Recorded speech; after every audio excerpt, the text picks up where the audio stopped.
तो फ्रेंड्स, सबसे पहले आप सभी को हैप्पी न्यू ईयर। 2025 आप सभी के लिए बहुत अच्छा हो और आपके जो भी सपने हैं वो सब पूरे हो जाए और मेरे भी। तो ये वाला जो व्लॉग है ना, ये न्यू ईयर से एक दिन पहले का व्लॉग है, रात मतलब शाम का। तो ऐसा कुछ स्पेशल करने का मन नहीं था, पर मेरे बेटे को खाना था मैक्रोनी और मुझे भी बहुत ज़्यादा पसंद है ये सब चीज़ें।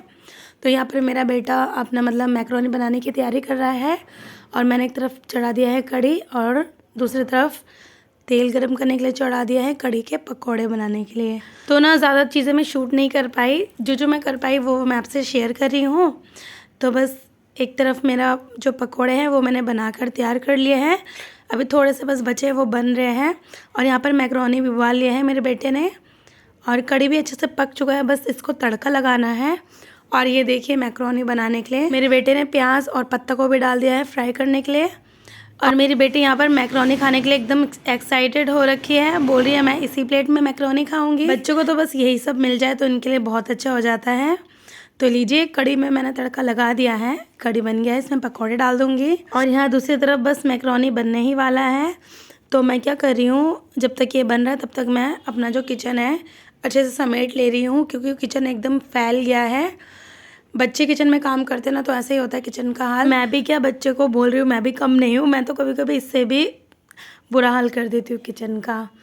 तो और मम्मी ना यहाँ पर आ गई है चाय बनाने के लिए, क्योंकि मेरे देवर और मेरे हस्बैंड काम पे से आ गए हैं और इसलिए मम्मी यहाँ पर चाय बना रही है उनके लिए। मैं अपना किचन समेट रही हूँ और मेरा बेटा यहाँ पर बना रहा है मैक्रोनी। तो लीजिए, फाइनली मैक्रोनी बनकर तैयार है। मैक्रोनी सच्ची में बहुत ही ज़्यादा टेस्टी बना था। और यहाँ पर कढ़ी भी बनकर एकदम तैयार है, कढ़ी भी बहुत टेस्टी बना था। और अब का जो ये व्लॉग है ये है मेरा सुबह का व्लॉग। ये जो बाथरूम की टूटी है ना, इसमें मैं हार्पिक डालकर इसको अच्छे से मांज लूँगी। हमारे इधर ना समरसीवर का पानी आता है, इसलिए जो स्टील की टूटी होती है ना, इनका ये हाल हो जाता है। तो हर 10 दिन में मुझे इनको हार्पिक से साफ़ करना पड़ जाता है। अगर आपके घर में भी टूटे वगैरह बहुत गंदे हो रखे हैं तो आप ना इस तरीके से हार्पिक डालकर मांज लीजिए, उसके बाद अच्छे से धो लीजिए, एकदम टूटी चमक जाएगा। उसके बाद बाथरूम भी देखिए बहुत ज़्यादा गंदा हो रहा है, टाइल वगैरह, तो इनमें भी मैंने हार्पिक डाला और अच्छे से मांज कर बाथरूम को भी अच्छे से धो दिया। मेरा ना एक बाथरूम है जो बहुत साफ़ रहना चाहिए, तभी मैं बाथरूम में नहा भी सकती हूँ, वरना मुझे गंदे बाथरूम में बिल्कुल भी पसंद नहीं है। किसी घर पे भी मैं चली जाऊँ ना, तो अगर बाथरूम गंदा होता है मैं उनके बाथरूम में ही नहीं जाती, ये बात एकदम सच है। तो लीजिए, बाथरूम हो गया एकदम साफ़ और हार्पिक को भी मैंने धो के अच्छे से ऊपर रख दिया। और ये देखिए टूटी भी कितना ज़्यादा एकदम चमक गया, नया जैसा हो गया है। तो घर की क्लीनिंग मैंने सुबह ही कर ली थी। बाथरूम साफ़ करने के बाद मैंने नहा लिया और रेडी हो गई। मैं निकल पड़ी अपने मायके के लिए, क्योंकि आज है मेरी भाभी की गोद भराई, तो वही मुझे जाना था। तो ये जो मंदिर है ना, इसी मंदिर में मैं वो चढ़ाती थी मंगलवार को प्रसाद, और यहाँ पर ना हम प्रसाद लेने भी आते थे। तो जब भी मायके जाओ तो अपनी पुरानी चीज़ें याद आ ही जाती है। और ये रहा मेरा भाई, मेरे भाई मेरा वेट कर रहा था। और ये देखिए, ये है मेरा स्कूल, बाल भारत पब्लिक स्कूल, इसी में मैं पढ़ती थी। और अब मैं आ गई हूँ अपने भाई के घर पे, मैं बहुत ज़्यादा लेट हो गई हूँ। और ये है मेरी नानी। तो जाकर सबसे पहले मैंने नानी के पैर वैर छू लिए। और जो दोनों बैठी हुई है ये मेरी भाभियाँ हैं। जो राइट साइड वाली है ये मेरी खुद की भाभी हैं, और जो मेरे लेफ़्ट साइड में है ना, वो है मेरी चाचा की बेटे की बहू।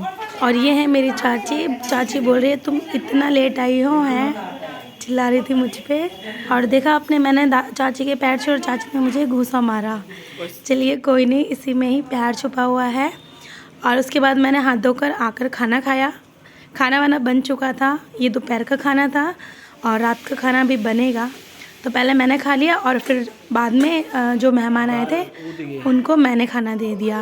और ये है मेरा छोटा भाई, मतलब छोटे से थोड़ा बड़ा, मुझसे छोटा, वो भी खाना खा रहे हैं। और उसके बाद हम सब लोगों ने मिलकर यहाँ पर पत्ता गोभी काट लिया है, आलू काट लिया है। फिर मैं किचन में आई, किचन में आकर जो बर्तन है वो धोने लगी, क्योंकि ना हम लोग जो कुछ भी फंक्शन वगैरह होता है घर के लोग ही मिल बांट कर काम कर लेते हैं। तो जब हमारी इतनी बड़ी फैमिली है तो हम खुद ही कर सकते हैं, किसी को मतलब पैसे देकर काम करवाने का क्या मतलब है। मुझे तो सही नहीं लगता, बेफजूल के खर्चे लगते हैं। तो मैंने ही बोला था हम सभी लोग मिलजुल के बना लेंगे। और ये है मेरी बड़ी दीदी, उनकी बेटी, और जो साड़ी है ना जिसके हाथ में, वो मेरी बड़ी दीदी है। और ये तो आपने देखा था मेरी चाची हैं और वो राइट साइड वाली मेरी मौसी है।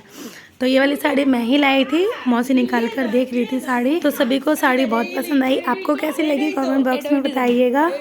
और ये जो है ना, ये मेरे पापा है। तो मेरी बड़ी दीदी की जो बेटी है ये बहुत ही लाडली है। अभी सब इसको बहुत प्यार करते हैं क्योंकि छोटी है ना, छोटी सी है, बहुत प्यारी सी है। और ये रही नानी वगैरह बैठे हुए हैं, हम सब लोग बातें कर रहे थे बैठ के।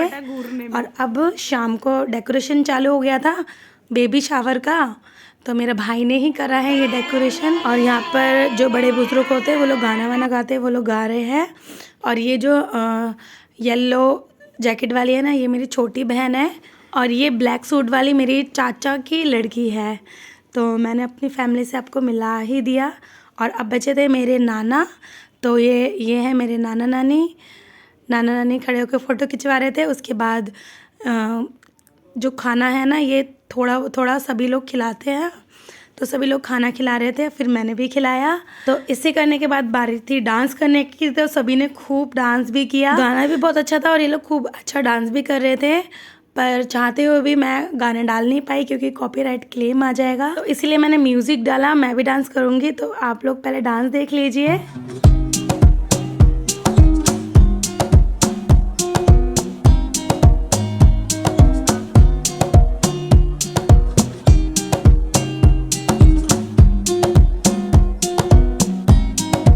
उसके बाद मैं चली गई पापा के घर पे। बज रहे थे रात के 1:11 और पापा ने मंगाया हम सभी के लिए पेस्ट्री। तो हम लोगों ने पेस्ट्री वगैरह खाए और खूब मज़े करे।